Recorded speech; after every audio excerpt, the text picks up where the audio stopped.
Hi, we move into 2 Samuel 5 today as we complete this unit that began at 2:1 and goes to 5:5, as you can see on the right side of the screen.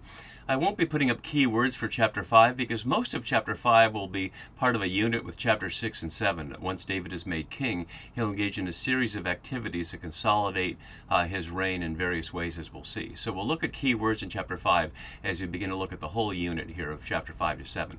But today we're completing this unit, as you can see on the right side of the screen, having David having recognized a division between Judah and Israel, and Abner having attempted to broker a covenant but ending up dead, and Saul's son Ishbaal ending up dead, and Saul's son Ishbaal's killers ending up dead. Now David becomes king. And so that's what we're going to see in our scene here. And as we do, we continue to note various connections between this unit and chapters 15 to 19 when Absalom is temporarily king. One of those today is Hebron, which you can see on the right side is mentioned several times in our immediate scene. Certainly a key word here. And there's some other little words that we'll see that I didn't put in this chart, individual words that are also in our unit here, and then again in the other unit and almost never anywhere else. But really important today is going to be what we've been looking at throughout this unit as a designations of those claiming royal authority. Because we see in 5:1 all the tribes of Israel came to David, but in verse 3 it's all the elders of Israel, and we'd seen earlier all the people and all Israel, which we'll see in 5:5 at the end of our section. So our immediate section we see tribes of Israel, elders of Israel, and all Israel. And then we'll see next time, or the time after, Yahweh's people Israel. Is that the same as all Israel? Is all Israel the same as all the people? Plainly not, as we'll see, because those are disjoined, as we've already seen. But what's the relationship between the tribes of Israel, the elders of Israel, and all Israel that we'll see today? So we're going to be looking at that as we go. So let's just jump right into our scene here. So initially, we have to look at the issue of the tribes of Israel. And I'm hoping this chart will help give some context of it. So the Hebrew word shevet, used for tribe here, which interestingly in its root meaning means stick or rod, but is used here as a tribe, found 190 times in the Masoretic text, which is the Hebrew text. The phrase 12 tribes, which may be more familiar to some people, is interestingly only 4 times in the Hebrew scriptures and 4 times in the New Testament. But the phrase that's relevant today, tribes of Israel, is 47 times in the Hebrew Scripture, interestingly twice in the New Testament, in the parallel scenes in Matthew and Luke, and distributed this way. And I want to note something about the distribution, because, for example, it's in Ezekiel, but really not much in the other prophets. It's certainly not in Isaiah or Jeremiah at all, as we see. It's in Genesis, barely mentioned, and this is only at the end in Jacob's blessings, which is certainly a late text. Only once in Exodus, only passing in Numbers, and interestingly, only twice in Deuteronomy. So the books of Samuel together have the most uses, and the parallels in Chronicles. So contrary to what one might think, the phrase tribes of Israel is not one that's deeply rooted in the scripture, but is one that's relevant for our passage here more than almost anywhere else, but echoing what we see in Joshua and Judges, which by most accounts, Joshua and Deuteronomy come from the time of Josiah in the late 7th century BCE, Judges perhaps from an earlier time, or perhaps composite, and we don't need to look at that in detail. But that's tribes. And here are the uses in Samuel that we've seen. So here's our immediate issue. So let's look for a moment at how it's been used elsewhere so we can get a context for what it might mean here. So back in 1 Samuel, we heard the quote that Yahweh chose Aaron out of all the tribes of Israel to be my priest. This is in the voice of Yahweh there. So chosen, naming Aaron as chosen from the tribes, not from all Israel, etc. When Saul is chosen by Samuel and chosen by Lot, but through Yahweh, he says, I'm only a Benjamite from the least of the tribes of Israel. Repeated twice in this phrase here of tribe, but once of the tribe of Israel. So tribe of Benjamin is understood as one of the tribes of Israel, but we've seen Benjaminites mentioned in our previous passages, and they weren't named as tribes. Then when Saul is about to be made king, or about to be found from this lot here, Samuel brought all the tribes, and the tribe of Benjamin is taken. So we see it a couple of times in this context of Saul's becoming king over Israel. And then a little later, after Saul is in trouble with Samuel, he recalls this. But he says, interestingly, though you are little in your own eyes, are you not the head of the tribes of Israel?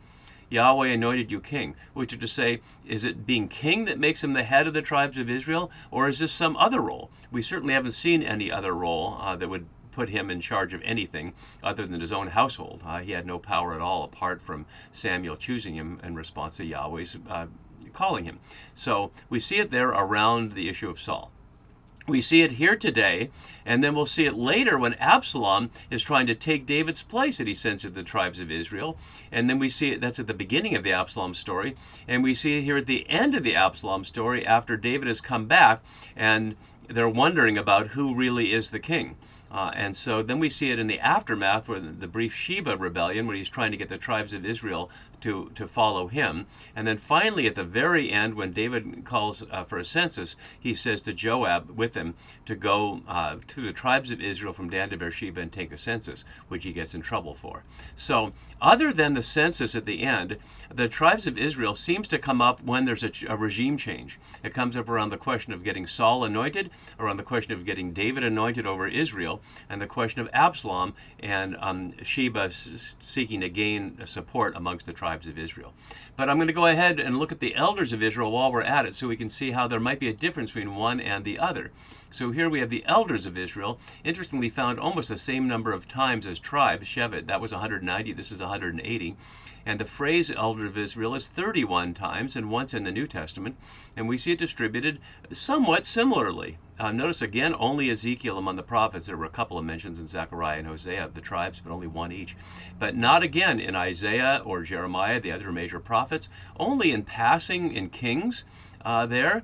And again, 6 times here. Interestingly, 8 times in Exodus there around the founding issues there. So let's look at how it comes out, how the elders of Israel come out in Samuel. So we saw it here in the beginning when the troops came to the camp. The elders said, "Why has Yahweh put us to rout today before the Philistines?" And it's followed up in 8:4 when they ask for a king.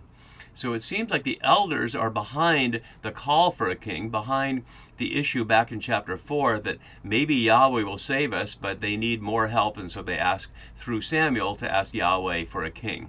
And that's what we get here. So the elders are around the choice of a king, but notice the tribes of Israel are only brought in when the question is actually picking one. It's the elders' initiative that leads to the desire for the call for a king, but the tribes from which one is selected. Then we saw earlier in 2 Samuel in chapter 3 that Abner sent word to the elders saying, "For some time past you have been seeking David as king," which I noted at the time we've not heard. We've not heard the elders of Israel ever say. In fact, these are the only times we've heard the elders of Israel. So that's something said off screen, so to speak, or he's making it up. We don't know, but presumably it's coming out of his own experience, because if it wasn't, why would they have accepted he's saying that? They would have said, "No, we haven't." But at the time we heard no response at all. So now we hear them here where they come to make David king at Hebron, and of course we're going to look at that, and they make a covenant. Then, again in the Absalom story, the advice given, out of context here, pleased Absalom and all the elders, and here again all the elders are around the issue of Absalom. So again, how do these elders here relate to the tribes there? And then we see it just this one time in 1 Kings, where Solomon assembled the elders of Israel and all the heads of the tribes. And that's the one place where we see these are not the same. So we saw, interestingly, that Saul was described as the head of the collective tribes of Israel, but now for the first time in Deuteromistic history that we're looking at, we see the idea that they're heads of each tribe that are assembled by Solomon along with the elders of Israel. Presumably, the heads of the tribes are what is being described here as the leaders of the ancestral houses of the Israelites. But is tribe the same as ancestral house? That's another issue, because when we look at designations, the house of Israel is one of those as well. So it is really confusing, and we're going to look at one scholar, Uriah Kim's understanding of why this is happening and what it's saying about who David is actually reigning over. And then we see this down in the transition away from Solomon to Rehoboam, and Pamela Reese takes this as the same group, but I'm going to suggest otherwise, because this does not say the elders of Israel, it says the elders who had attended his father Solomon. So these are in-house elders in Solomon's cabinet, and there's no suggestion here that all the elders that he assembled became part of his cabinet and stuck around the whole time he was king to be available to give counsel in the transition there. So there's some sense that there's some general sense of royal elders who are different than the wider group of elders of Israel. So with that in mind, and leaving the designation up here, let's begin to look at our passage here. So all the tribes of Israel came to David at Hebron. And immediately we have to recognize that it's not everybody from Israel, that the text does these kinds of things that, and things like Monty Python show how absurd it is when they speak to all Israel and all Israel answers. And similarly here, plainly, all the tribes of Israel did not come to David at Hebron. We don't know how many all the tribes means. There's no sense anywhere in here of 12 tribes, and there's no list of 12 tribes. So this is certainly suggested propagandistically to suggest whatever representation is, they're all coming. But it doesn't say that. It says all the tribes. And they came to David at Hebron, which is where he's already ruled over Judah, as we're going to find out down here, for 7.5 years. So, and they said, Vehenna, behold, we are your bone and flesh. They were not his bone and flesh. I mean, not literally, certainly. David, as we know, came from Jesse, and we don't know anything about where Jesse came from. But is David a member of the tribes of Israel? We have never before seen that. We've not seen he has any direct relationship with Israel. And his immediate reign is over Judah. And as we'll see, he's going to take Jerusalem as his capital from the Jebusites right there in the middle of Judah and rule from there. So they're making a claim of what modern scholars would call fictive kinship. And probably the whole idea of Israel being a family of tribes, all descended from Jacob according to Genesis, is fictive kinship as a way of saying we are connected as one big family, as brothers and sisters, and whatever other genders we might include these days. The word for bone is only one other time in 1 Samuel. They're about Saul's bones. And the phrase bone and flesh has not been previously in our story. It's one other time in 2 Samuel. We can look at that in 19:13. And in the middle of the rebellion there, and say to Amasa, are you not my bone and flesh? And so he swayed the hearts of the people of Judah to return to the king. So David uses them to appeal to this bone and flesh to bring them all back at the end. But otherwise, we heard it in the Garden of Eden story, and also in the Jacob story in chapter 29 in Genesis, and then once in Judges and a couple of other times. But that's all.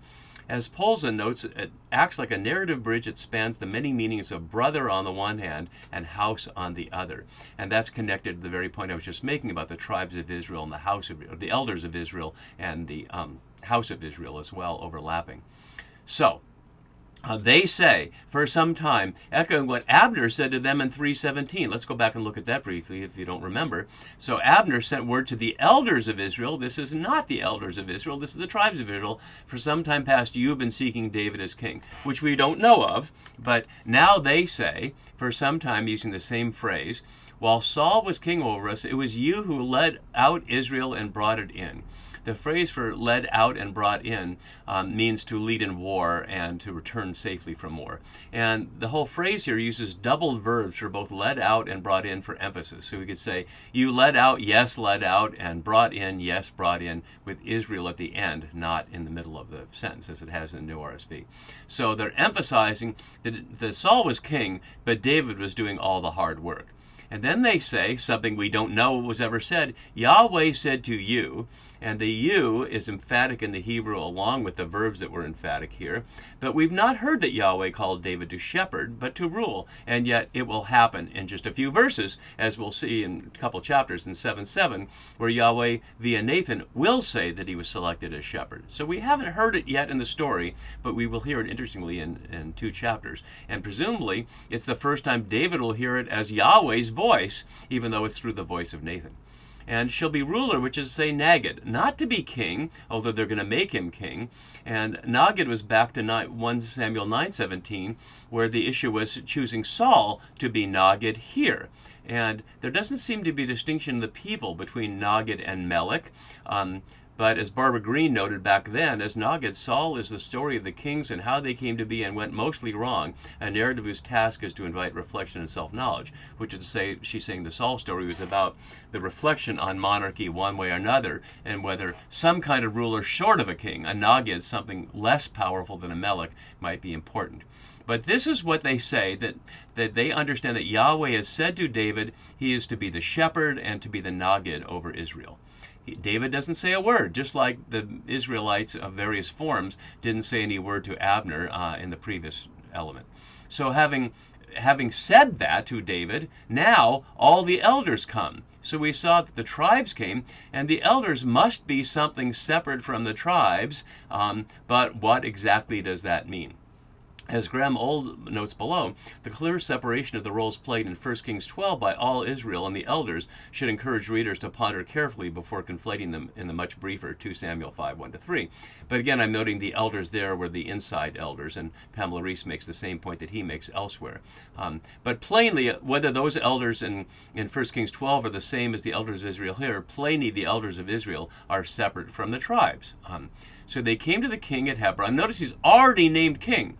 They called him to be Nagged. He's already king because he's already king over Judah. And King David made a covenant with them, the only covenant in 2 Samuel. And in 23:5, it'll be called an eternal covenant, as David was recalling in a psalm-like recitation how Yahweh has protected him on his whole life journey. But we only hear it there as that. So again, the only covenant in 2 Samuel. Before Yahweh, and they anointed David king over Israel to join the fact that he was already king over Judah. And of course, David was anointed by Samuel back in 1 Samuel, way back then, but he hadn't been made king yet. So, and that's what we see here, back here, where David, in our book, in 2 Samuel, David is already anointed king over Judah. Then we see a couple of examples later where this moment is recalled, especially in 12:7, where Nathan is quoting Yahweh negatively, saying, I anointed you king, and yet you did this whole Bathsheba-Uriah thing. We see that Absalom is anointed king in chapter 19, and then we see several times in 1 Kings that Solomon is named as anointed, and we'll see it a number of other times, which is say he's a Messiah. And I want to really emphasize that because many Christians don't recognize in declaring Jesus Messiah, which is to say from the Greek Christ, as if he was the one and only Messiah. But plainly, all these kings, as well as priests like Aaron, were also Messiahs, which is to say they were anointed in Yahweh's name to carry out a function, either to be a ruler, like David here, or a priest like Aaron. And in fact, the Qumran folks in the Dead Sea, who were waiting for the Romans to leave so they could take over, were waiting for twin messiahs to make that happen. A royal messiah like David and a priestly messiah like Aaron. So both of those are part of the tradition. So we have to be away from the idea that Jesus is the Messiah because David and Saul were messiahs before him. What Jesus will be, according to some traditions, is a messiah in the line of David. And he's a very different kind of Messiah. And that's, of course, one reason I'm doing these whole books, so we can see the sharp contrast between what Jesus understands as Messiah in my Luke's Gospel series and others I'll do later, and from what we see in the stories of 2 Samuel of David within a religion of empire perspective of becoming an anointed one.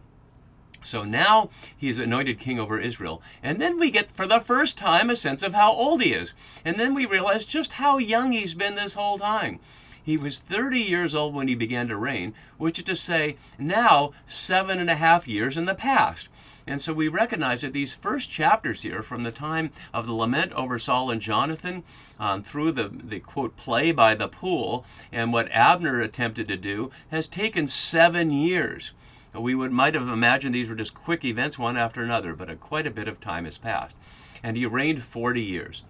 Plainly, 40 years is a nice round number, like the 40 years in the wilderness in Exodus. And we see 40 years a number of times in Judges as round numbers, and Solomon also. So we can't take that as a fact, but it's certainly suggesting a fullness of reign, and that his reign lasted until he was 70 years old, which, biblically speaking, is not all that old. But we'll get there when we get there at the end of this book and at the beginning of 1 Kings.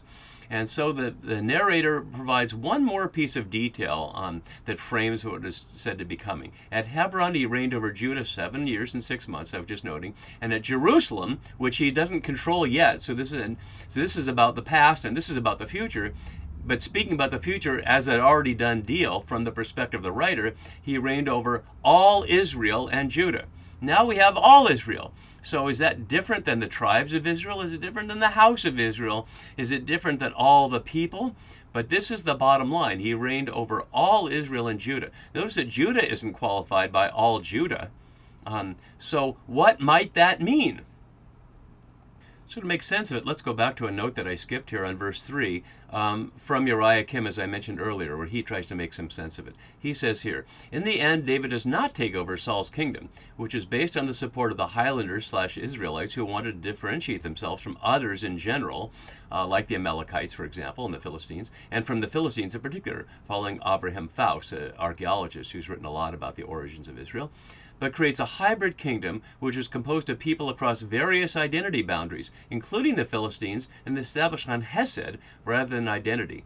And the idea that it includes some of the Philistines we'll explore more as we go, but that's also Halpern's point that David is still associated with the Philistines, had never completely renounced the Philistines, and even though he will fight against them, as he already has done, obviously against Goliath, beginning his career, there are mixed relations between the reign of David and the Philistines.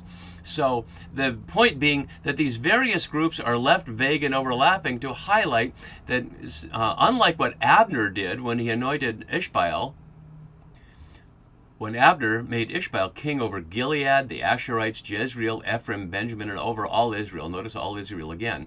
But the difference here is these are all geographic places. And what we see in our immediate passage is David not reigning over geography other than the vague description of Israel and Judah, but over groups of people who have come to personally accept him. And as Halpern notes below here, David's covenant of kingship is atypical. His inaugural battles are against a minor ethnic community in the hills. The contrast is to Marduk fighting Tiamat, Yahweh, either the seer Egypt, Saul, Ammon, or the Philistine city-states, etc. And so, with that, David is now king over not united Israel and Judah. And when I was a younger scholar, I read it sloppily, as many people did, and thought there's a united kingdom. But it doesn't say that. It says he reigned over Judah, and at Jerusalem he reigned over all Israel and Judah as separate nations, which is to highlight that they were never really one people. And as we're going to explore more in the next chapters, as Halpern notes, perhaps Judah itself is an invention of David for this purpose. But we'll have to continue with all that next time. See you then.